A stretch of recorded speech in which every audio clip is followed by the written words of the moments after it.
What's up, Crow World? What's up, Freakers? The Arc 1600 here, and it's time for our review of My Hero Academia, episode 23. It's your host, Arc 1600, here with the kid. It's Genshi. So, with that being said, what did you think about this episode? I dug it. So this episode was about, Todoroki versus Midoriyama. And it was an interesting fight. You have the insanely overpowered character fighting another character that just can't quite use his full 100%, but he gives 100% of what he can use. Literally. As in, he used what semblance of control he had of his power, and he had to exert 100% of that control.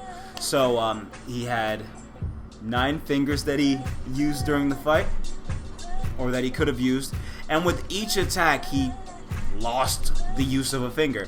Now, even when his fingers were broken, he still kept on attacking. Now, I'm referring to Deku, of course, but I love the way this fight took place, because you have Todoroki on one hand, who has immense control over his power, really OP, probably on par with some of the more seasoned adult heroes. Easily. And then you have Deku, who has a power that is formidable in his own might, but can't control it at all. So he's being more strategic. Now, what did you think about that strategy? Well, he's always been strategic. He keeps a journal on everybody's powers.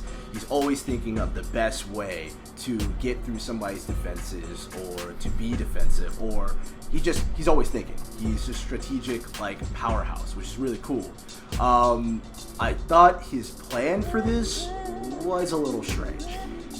Yeah, let's talk about what he did first. So what he would do is, he would treat it kind of like a typical action RPG boss battle, where you wait for the big guy to, slam his giant hammer, you dodge it, or do whatever you can to block it, and then you essentially do that till he gets tired. It's kind of like a rope-a-dope, right? Yeah. You just go ahead and tire out the person, so that way you can go ahead and, beat the crap out of them once they are extremely exhausted.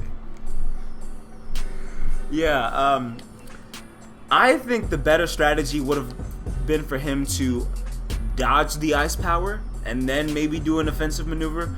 But what he did was, Todoroki would come through with the ice blast and he would waste a finger. Not to say he wasted it, but he would use that finger and try and negate that attack, which it looked visually incredible, but not the smartest way to beat Todoroki. How I would have done it, I would have dodged the ice attacks and kept dodging them until he had completely exerted himself and he was frozen over on that side that is capable of using the ice powers, and then I would go on the offensive. So essentially, I'd be doing a waiting game, similar to what Floyd Mayweather does. So I kind of get that, but Todoroki's control of the ice is insane. So it would be hard for him, I think, to honestly dodge. And that's why, instead of moving around and dodging, he went ahead and used up one of those fingers and 100% flick, because he wouldn't be able to, I don't think he'd be able to dodge. If Todoroki went all out, you know what I mean? He had that entire stage covered in that fight with Tape Man. I don't remember his name. So that was almost the entire stage. I get what you're saying, but here's the kicker. Now, for the first couple of Todoroki's attacks, it would have been smart to use the finger to negate the attacks, because there's much too much ice to possibly dodge. He covers up a very wide surface area. However, with each attack, it becomes less and less and less, and that was one of the themes in this episode, is that quirks have a physical limit.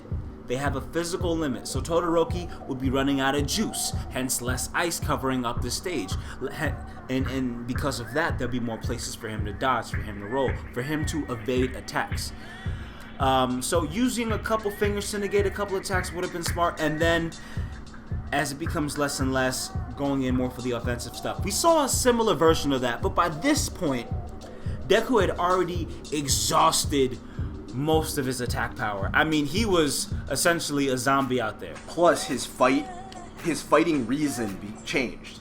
His fighting reason changed. Once Todoroki started slowing down, when he could have been his most offensive, he actually completely changed strategies. He didn't care anymore about, necessarily beating him at that point. He cared about beating him at his best, because he realized that the only reason he's slowing down is because he's not even using the other side of his powers. Exactly. He was like, hey man, I'm fighting you with the best of my ability at this point in time. I don't want you to not fight at the best of your ability. You need to come into your own. This is your power.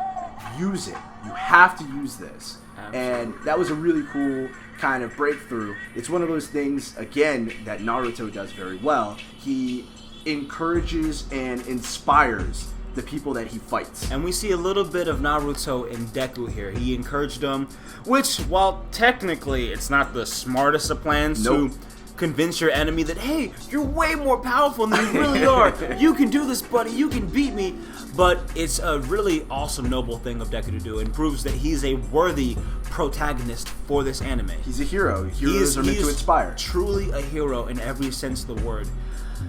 So ultimately, he loses. But the way he lost with style. Spectacular fashion. And I thought this was one of the dopest fights I've seen in this anime thus far. I'm not going to say any anime, but this one in particular. It's pretty cool.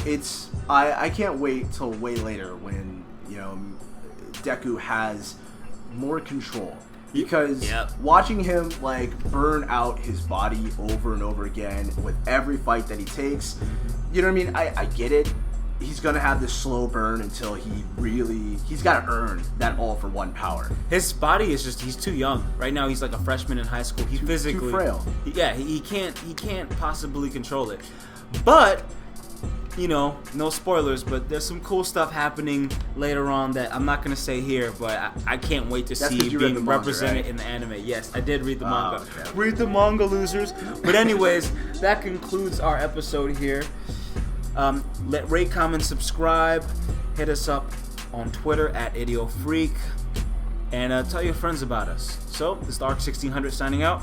It's Genshi. Peace. Much love to you. Peace out.